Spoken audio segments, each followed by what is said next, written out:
याला मी दोन पद्धतीने बघेल. पहिलं म्हणजे एक आर्थिक बाबीत बघेल आणि दुसरं म्हणजे विद्यार्थ्यांची मानसिकता, या दोन याच्यामध्ये मी बघेल. जर आर्थिक बाबीत बघायला गेलं तर जवळपास भारतामध्ये 22 लाख विद्यार्थ्यांनी या परीक्षेचे फॉर्म भरले होते. 22 लाख विद्यार्थ्यांच्यासाठी 1700, 1600 आणि 1000 अशी कॅटेगरी वाईज फीस होती. तर या सर्व विद्यार्थ्यांचं आर्थिक नुकसान भरून काढणं म्हणजे त्यांच्या पालकांचं, हे खूप मोठी गोष्ट आहे. आणि दुसरी म्हणजे मानसिक. एखाद्या विद्यार्थ्याने एखादी परीक्षा दिली आणि त्याच्यानंतर परत त्याला समजते की ती परीक्षा परत त्याला देणं आहे, तर मग हे नक्कीच विद्यार्थ्यांच्या मानसिकतेशी खेळण्यासारखं आहे. त्याच्यामुळे हा जो प्रकार एनटीए कडनं घडलेला आहे, याच्यासाठी 100% फक्त आणि फक्त एनटीए जबाबदार आहे. आणि याच्यासाठी सर्व विद्यार्थ्यांचं, माझी अशी विनंती असेल की सर्व विद्यार्थ्यांचं नुकसान न करता अशा विद्यार्थ्यावरती किंवा अशा व्यक्तीवरती कार्यवाही करावी ज्यांच्यामुळे हा प्रकार घडलेला आहे. आणि सर्व विद्यार्थ्यांना वेठीस न धरता ज्या विद्यार्थ्यांनी त्यांचे परिश्रम पूर्ण 2 वर्षासाठी दिलेले आहेत, कारण की नीटची परीक्षा आपण बघू शकतात 11वी आणि 12वी या दोन्ही वर्षाचा सिलेबस येतो, म्हणजे हा फक्त 6 महिने किंवा 1 वर्षाचा अभ्यास नाहीये. तर हा त्यांचा 2 वर्षांची मेहनत आहे. काही विद्यार्थी रिपीट करतात, त्याच्यासाठी काही विद्यार्थ्यांची 3 वर्षांची मेहनत आहे.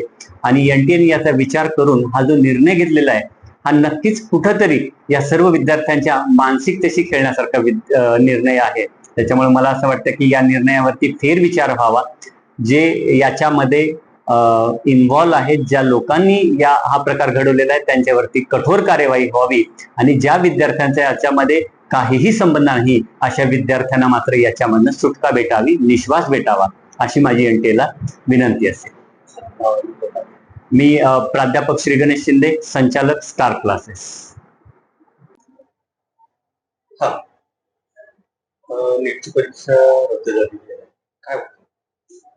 तर माझं नाव सारंग गावडे आहे आणि नीटची परीक्षा रद्द झाली ही गोष्ट कळण्याच्या आधी एनटीएने अजून एक धक्कादायक बातमी सर्वच विद्यार्थ्यांसोबत शेअर केली होती. ती म्हणजे की नीट पेपर लीक बाबत, जे की फक्त आणि फक्त राजस्थान या राज्याशी लिमिटेड होती. त्यातली त्यात सिकर या तालुक्याशी लिमिटेड होती. पण जसं चौकशी पुढे वाढत गेली तसं बहुतेक हा स्कॅम खूपच लार्ज स्केलवर झाला आणि त्यामुळे एनटीएने नीट ही परीक्षा परत घेण्याचं ठरवलं आणि पूर्वी झालेली परीक्षा ही सध्या रद्द करण्यात आलेली आहे. तर या सर्व गोष्टीचा इम्पॅक्ट हा मोस्टली तर अशा विद्यार्थ्यांवर होणार आहे ज्यांनी 2 वर्ष जीवाचं रान करून अभ्यास केला आणि खूपच म्हणजे कठीण परिस्थितीतून अभ्यास केला. आणि आता पेपर रद्द झाल्यामुळे अशा विद्यार्थ्यांवर सायकोलॉजिकल इम्पॅक्ट पण पडू शकतो. आणि तसेच आता परत 1 महिना तयारी करायची म्हटल्यावर जे मुलं खेडेगावामध्ये राहतात त्यांना परत शहरात जायचं, शहरामध्ये हॉस्टेलमध्ये राहायचं, तसेच ट्युशन जॉईन करायचं, 1 महिना परीक्षा द्यायचा, क्रॅश कोर्स जॉईन करायचा किंवा जे काही तयारी असेल त्याच्यासाठी परत त्यांना कुठं ना कुठं तर थोडं तर फायनान्शियल बर्डन सहन करावं लागू शकतं. तर परीक्षा रद्द झाली, परीक्षा तोही दिला होता, काय मानसिक? परीक्षा दिल्यानंतर तर खूप म्हणजे असं आराम वाटला होता, कारण 2 वर्षाची मेहनत कुठे तर सफल झाली असं वाटत होतं. कारण स्कोर पण चांगला येत होता, कुठेतरी चांगल्या मेडिकल कॉलेजमध्ये आपला नंबर लागेल ही भावना मी पेपर झाल्यापासून 10 दिवसानंतर मनामध्ये कुठेतरी घेऊन बसलो होतो.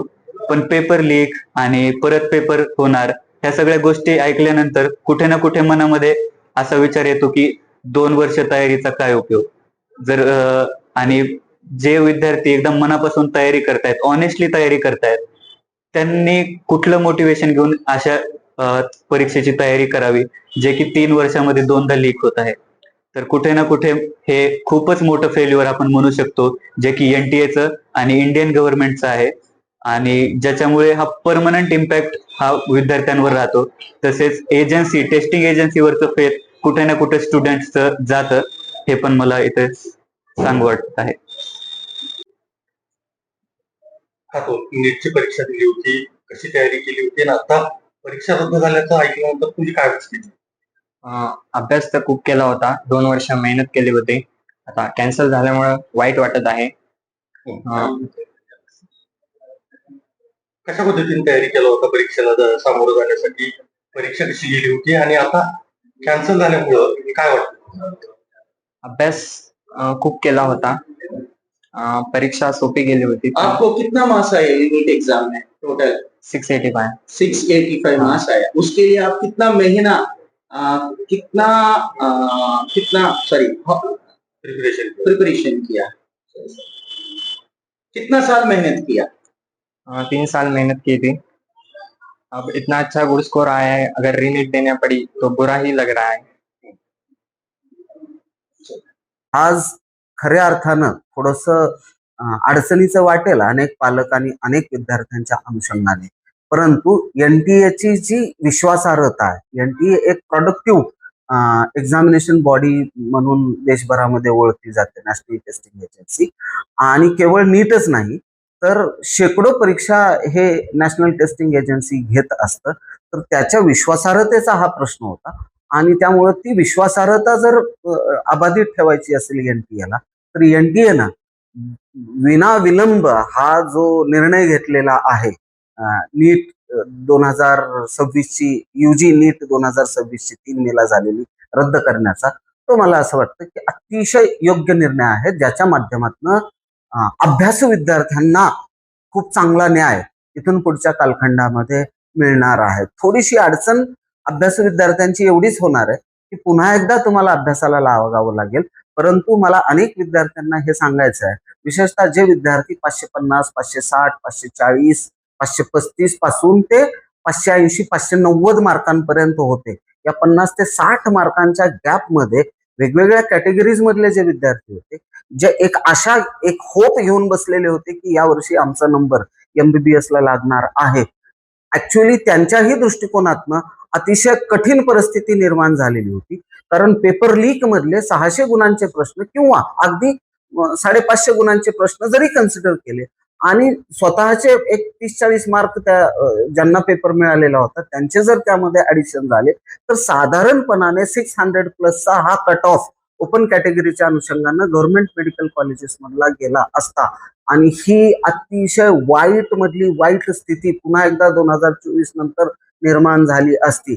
त्यामुळं माझं सगळ्या पालकांना, विशेषतः जे विद्यार्थी नीट साठी प्रिपरेशन करतात, नीट 2026 साठी प्रिपरेशन करतात, ते विद्यार्थी असतील, ते पालक असतील, त्या सर्वांना माझं आवाहन आहे की कृपया हे लक्षात घ्या, तुमच्या दृष्टिकोनातनं अतिशय चांगला निर्णय सेंट्रल गव्हर्नमेंटनी घेतलेला आहे, या निर्णयाचं स्वागतच करावं लागेल, जेणेकरून वेगवेगळ्या शिक्षण संस्थांवरचा, वेगवेगळ्या परीक्षा बॉडीजवरचा, एक्झाम बॉडीजवरचा, सेंट्रल गव्हर्नमेंटवरचा विश्वास तुम्हा आम्हासारख्या सामान्य माणसांचा अबाधित राहील. त्यामुळं हा अतिशय एक चांगला आणि स्वागतार्ह अशा स्वरूपामधला निर्णय असं मी त्याचं वर्णन करेन.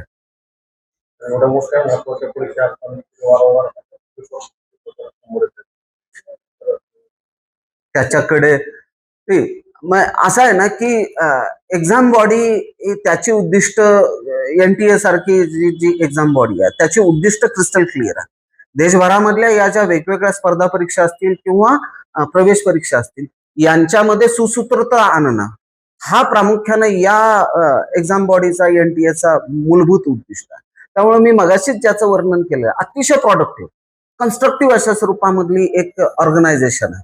अर्थात त्याच्यामध्ये जे काही अपप्रवृत्ती घुसलेल्या असतात किंवा सिस्टीमच्या बाहेर राहून सिस्टीमला पोखरण्याच्या अनुषंगाने काही जे वाईट उद्दिष्ट ठेवून जी मंडळी काम करत असतात, त्यांच्यामुळं हे साधारणपणाने या गोष्टी समाजाला सहन कराव्या लागतात. म्हणून आम्ही आमच्या सगळ्यांचीच ही जबाबदारी असते की अशा ज्या वाईट वृत्ती आहेत त्या जागीच ठेचून काढल्या पाहिजेत आणि त्यांना उघडं पाडलं पाहिजे.